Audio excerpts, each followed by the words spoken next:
नमस्कार, खबर है 10 में आप सभी का स्वागत है। मैं हूं आपके साथ सृष्टि शुक्ला। बुलेटिन की शुरुआत करते हैं बड़ी खबर के साथ। सोनीपत से बड़ी खबर आपको बता देते हैं। कड़ाके की ठंड और कोहरे का कहर लगातार जारी है। कोहरे ने लोगों की मुसीबत को बढ़ा दिया है। कोहरे की वजह से विजिबिलिटी बेहद कम हो चुकी है। सड़क पर रेंगते नजर आ रहे हैं वाहन। कई इलाकों में ठंड से लोग भी ठिठुर रहे हैं और अलाव का सहारा लेते जा रहे हैं। तो बड़ी खबर आपको हम बता रहे हैं, जहां पर ठंड का कहर सोनीपत में लगातार जारी है।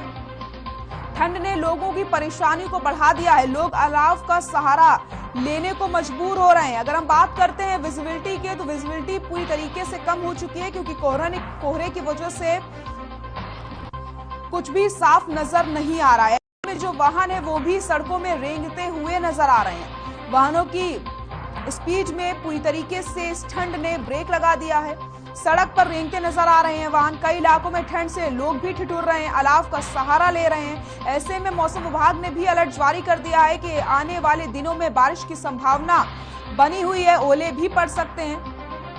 तो कोहरे की वजह से विजिबिलिटी कम हो चुकी है। लोगों को परेशानियों का सामना करना पड़ रहा है। लोग ठिठुरने को मजबूर हो चुके हैं। अपने घरों में कैद हो चुके हैं लोग, क्योंकि ठंड बहुत ज्यादा पड़ रही है। ऐसे में बच्चों को और बुजुर्गों को अपना ख्याल रखने की जरूरत है, क्योंकि सबसे ज्यादा परेशानी इस ठंड में बच्चों को और बुजुर्गों को ही होती है। कई इलाकों में ठंड से लोग ठिठुर रहे हैं। और विजिबिलिटी की अगर बात की जाए तो विजिबिलिटी बिल्कुल कम हो चुकी है।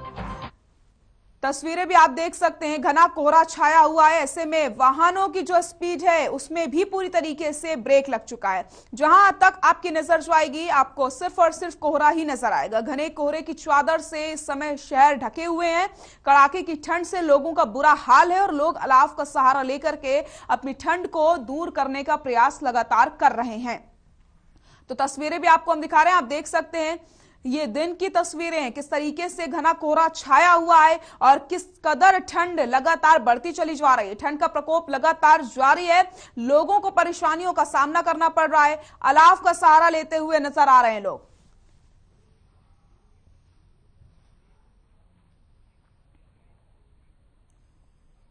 और इसी खबर पर ज्यादा जानकारी के लिए हमारे सहयोगी लाजपत हमारे साथ लाइव जुड़ गए हैं। लाजपत, आपका रुख करूंगी। जिस तरीके से ठंड का प्रकोप लगातार जारी है, लोगों को परेशानियों का सामना करना पड़ रहा है, ऐसे में किस तरीके से प्रशासन ने इंतजाम किए हैं ताकि लोगों की जो समस्याएं उन्हें कम किया जा सके?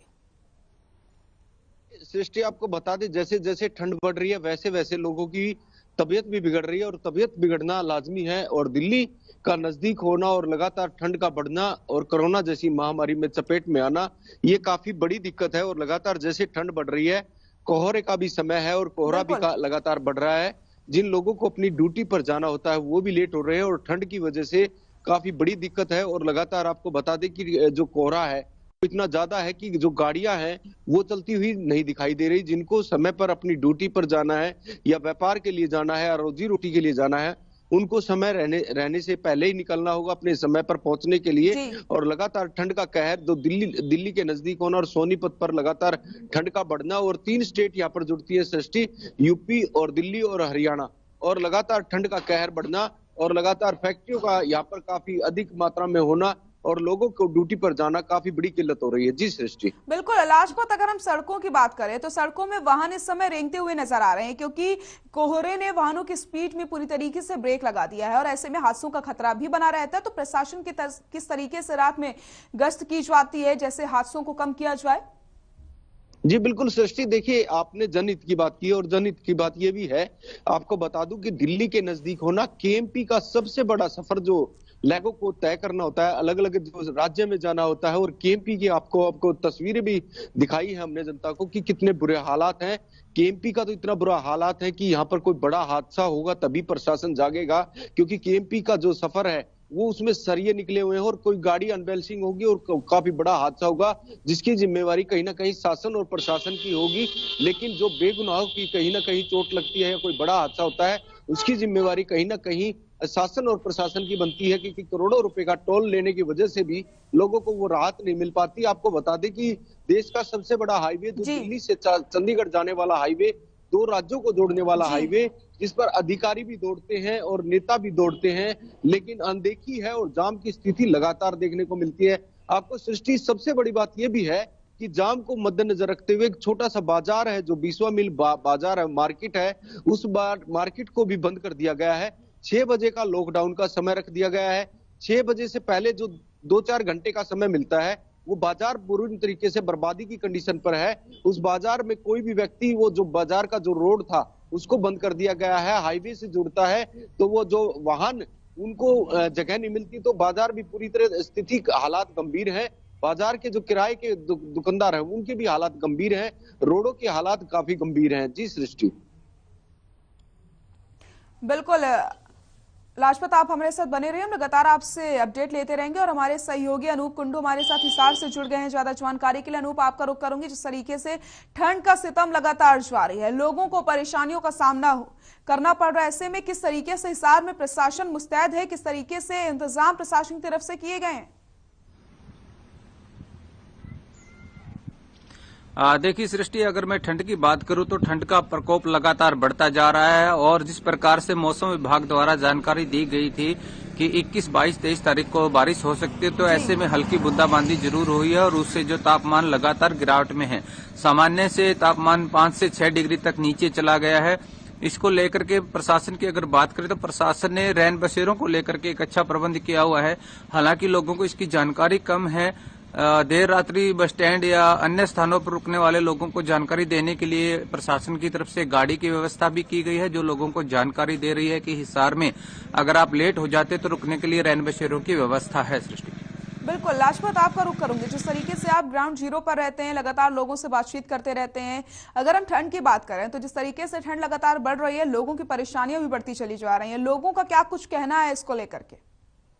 जी बिल्कुल सृष्टि, देखिए लोगों का साफ कहना है कि ठंड बढ़ रही है वो किसानों के लाभ में है। किसानों की जो फसल है वो अब जो गेहूं की फसल है उसके लिए तो काफी लाभदायक है, लेकिन ठंड ज्यादा है और ठंड की वजह से लोगों की तबीयत बिगड़ रही है। सृष्टि, ऐसे में जैसे हमारे सहयोगी अनूप कुंडू जो बता रहे थे कि जो हिसार में जो सुख सुविधाएं लोगों को जो ठंड की से बचाने के लिए जो है वो सोनीपत में दिखाई नहीं दे रही। सोनीपत में काफी बड़ी लापरवाही है। सोनीपत में भी नैन बसेरों पर कोई ध्यान नहीं है। प्रशासन को ध्यान देना चाहिए क्योंकि लोगों को सफर तय करना होता है। काफी लोग ऐसे जो परेशान रहते हैं, जो आग का सहारा लेकर सारी रात बिताते हैं।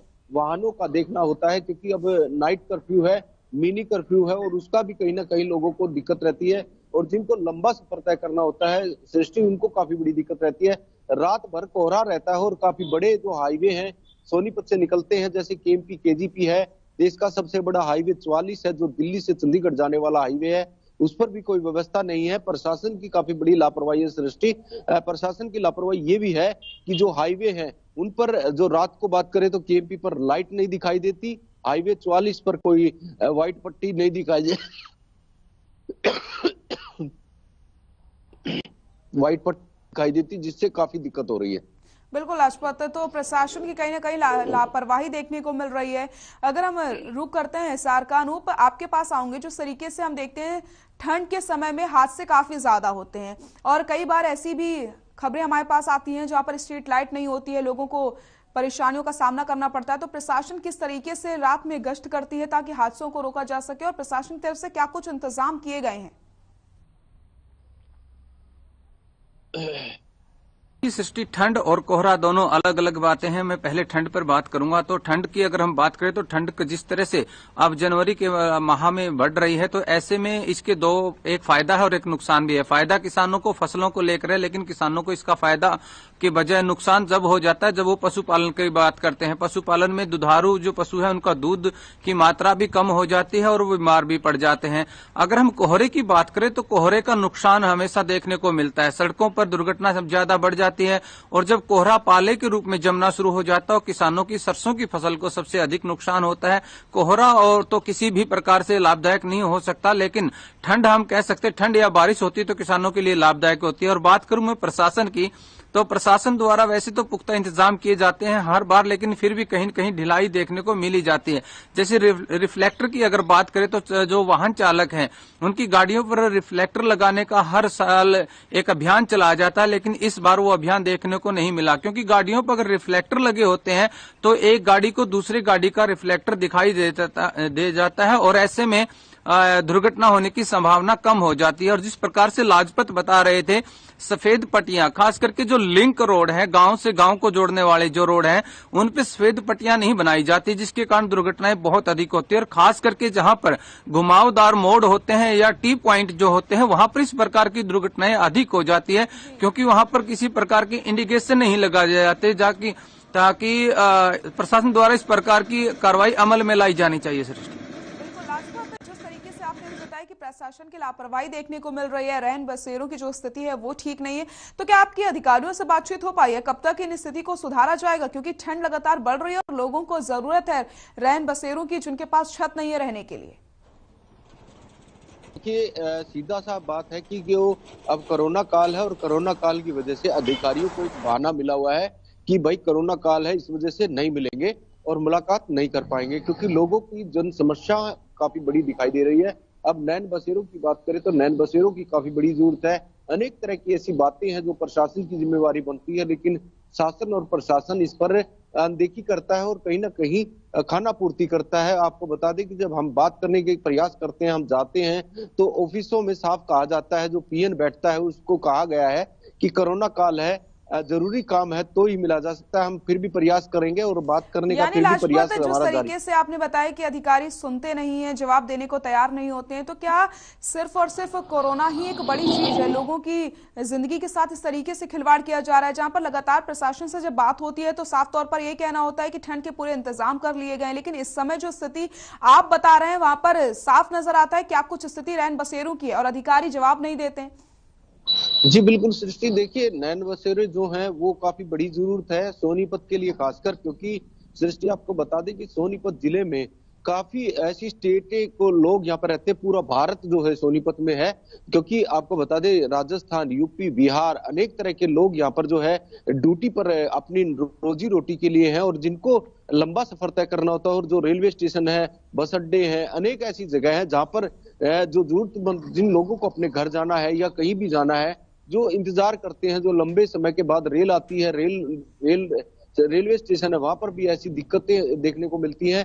जो आग का सहारा लेकर अपनी रात बिताते हैं, समय बिताते हैं और प्रशासन की तरफ से कोई भी इंतजाम नहीं दिखाई देते। बिल्कुल बिल्कुल। तो सोनीपत में तो स्थिति चिंताजनक है, क्योंकि यहाँ पर ठंड के इंतजाम प्रशासन की तरफ से नहीं किए गए। जहां लाख दावे होते हैं वो हकीकत हमारे सहयोगी लाजपत हमें बता रहे हैं कि क्या कुछ इंतजाम आखिरकार प्रशासन की तरफ से किए गए हैं। तो अब देखने वाली बात यह होगी कि आखिरकार कब तक इन स्थिति को सुधारा जाएगा। अनूप, आपका रुख करूंगी। जिस तरीके से लाजपत ने बताया कि सोनीपत में तो किसी प्रकार के कोई इंतजाम नहीं किए गए हैं, लेकिन जब हमने बात की हिसार की, तो हिसार में तो थोड़े बहुत इंतजाम किए गए, लेकिन प्रशासन से आपकी बात हो पाई है? क्योंकि अभी भी लगातार मौसम विभाग ने अलर्ट जारी कर दिया है कि आगे बारिश होने की संभावना है, ओले भी गिर सकते हैं, ठंड बढ़ेगी, अभी और ज्यादा लोगों को परेशानियों का सामना करना पड़ सकता है।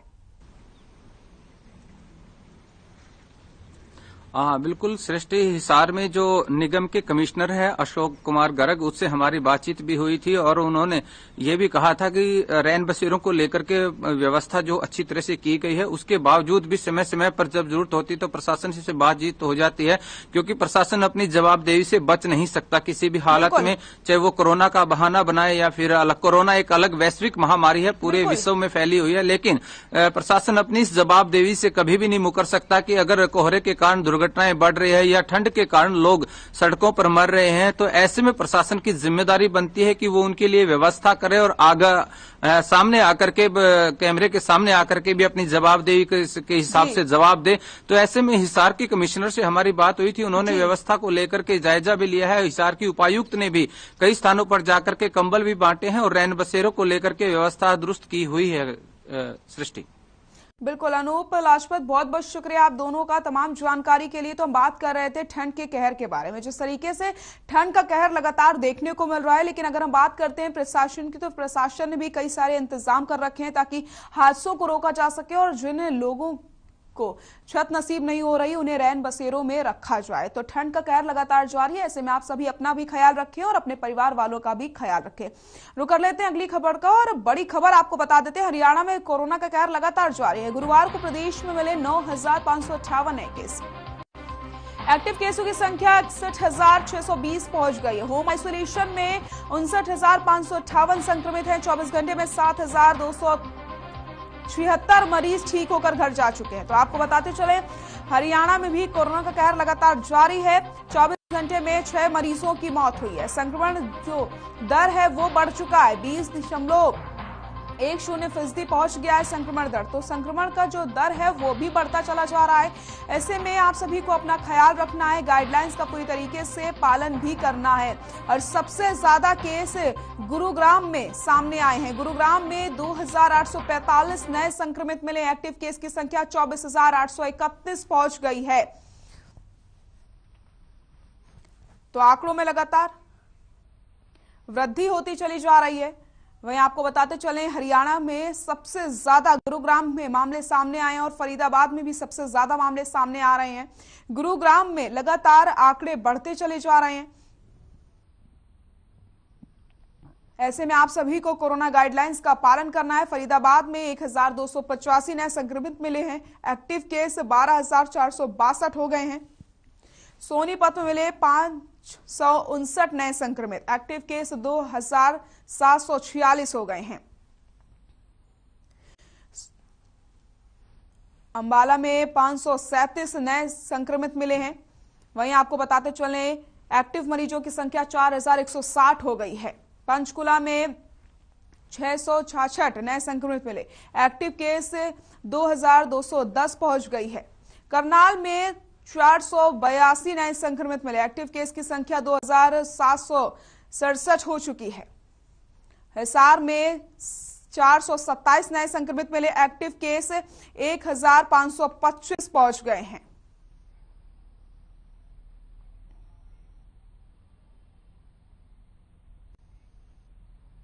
और यहां रुकते हैं छोटे से ब्रेक के लिए, जल्द हाजिर होते हैं।